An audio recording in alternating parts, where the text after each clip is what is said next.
Assalamualaikum warahmatullahi wabarakatuh. Perkenalkan, nama saya Aprilia Riza Putri dengan NIM 2001607.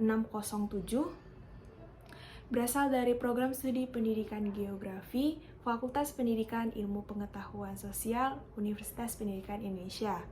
Saya berasal dari kelompok 7, program studi pendidikan geografi 4B, yang mengangkat tema mengenai Islam dan teknologi.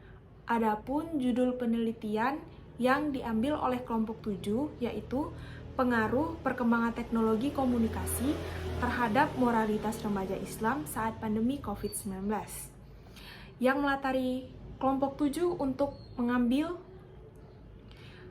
bab atau penelitian ini yaitu perkembangan teknologi yang menjadi salah satu pusatnya pemikiran generasi milenial saat ini, yang terdapat berbagai macam permasalahan generasi milenial muncul dengan sikap keagamaan yang menjadi serangan bagi masyarakat. Teknologi sendiri berkembang memiliki dampak tidak hanya positif namun juga memiliki dampak negatif. Menurut laporan digital tahun 2021, pengguna internet Indonesia usia 16 hingga 64 tahun memiliki gawai sekitar 98,3%, dengan tercatat ada 96,4% atau 195,3 juta orang Indonesia yang mengakses internet melalui ponsel genggamannya. Dalam Islam sendiri terdapat surah yang menjelaskan mengenai komunikasi, yaitu Quran surah Al-A'la nomor 87 ayat 8 menjelaskan bahwa Allah memberikan kemudahan agar manusia merasakan kemudahan. Teknologi merupakan salah satu kemudahan yang diberikan oleh Allah Subhanahu wa Ta'ala. Dapat disimpulkan bahwa teknologi komunikasi sebuah sistem peralatan keras yang dibuat agar kendala dari segala segi kehidupan, baik ekonomi, sosial, politik, dapat teratasi dengan adanya teknologi tersebut, dan mempermudah serta meningkatkan indera pendengar, melihat guna untuk mengumpulkan, memproses, dan bertukar informasi. Namun, saat ini tidak semua remaja dapat menggunakan teknologi sesuai yang diharapkan. Hal ini terkait dengan dampak negatif yang juga berdampingan dengan dampak positif akibat adanya teknologi. Diperlukan kontrol yang baik bagi orang tua maupun guru ketika di sekolah agar remaja ini dapat menggunakan teknologi komunikasi dengan bijak. Perkembangan moral pada remaja sangat bergantung pada orang tua agar remaja terhindar dari degradasi moral yang terjadi di era ini. Salah satu penyebabnya ialah kemajuan teknologi komunikasi yang sangat erat sekali penggunaannya dalam kehidupan sehari-hari, terutama di masa pandemi COVID-19 ini. Karena di masa pandemi banyak orang mau tidak mau melakukan aktivitas di rumah dan membutuhkan teknologi komunikasi agar terus dapat menjalankan aktivitasnya. Oleh sebab itu, generasi milenial menghadapi perubahan-perubahan perilaku keagamaan yang menyimpang. Penyimpangan tidak selamanya negatif. Masyarakat mungkin bertahan bersama pembagian kerja dan membutuhkan fungsi yang dimiliki orang lain dibandingkan bertahan dengan kesadaran kolektif bersama dan kuat.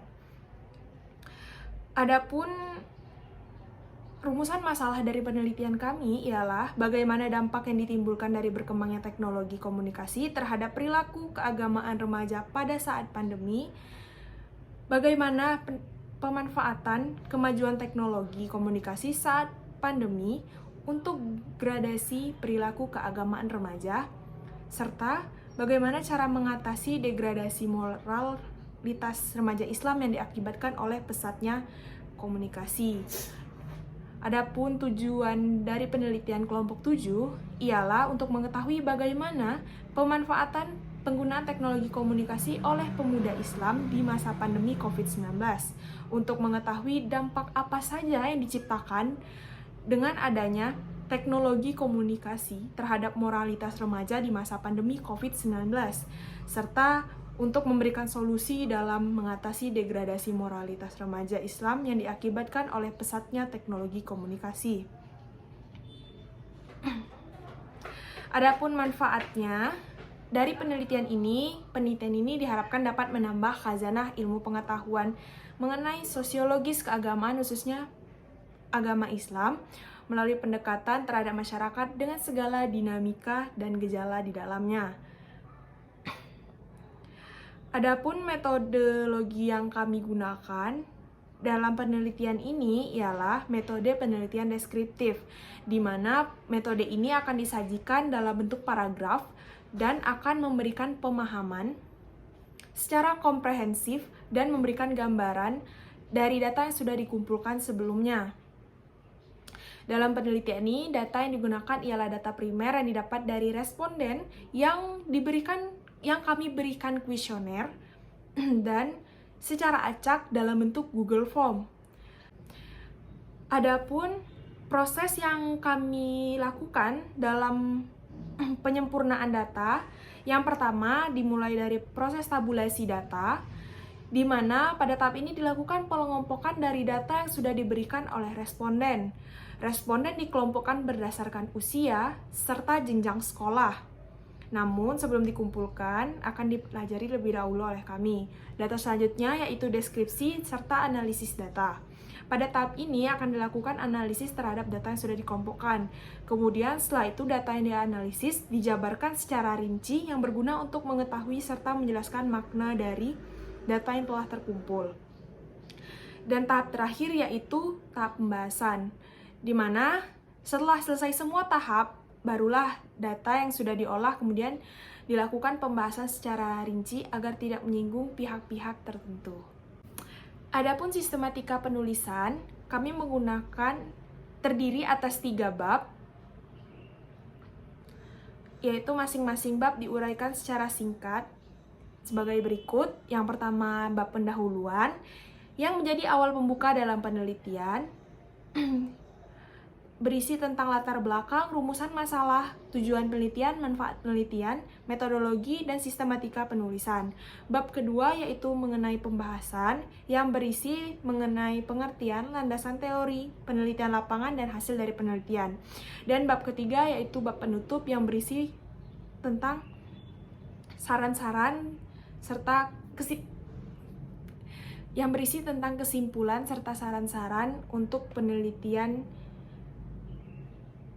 yang akan dilakukan oleh peneliti selanjutnya. Adapun saran dari hasil penelitian kami yaitu dengan banyaknya kasus moral yang menimpa remaja, maka harus lebih ditingkatkan lagi dalam hal pengawasan.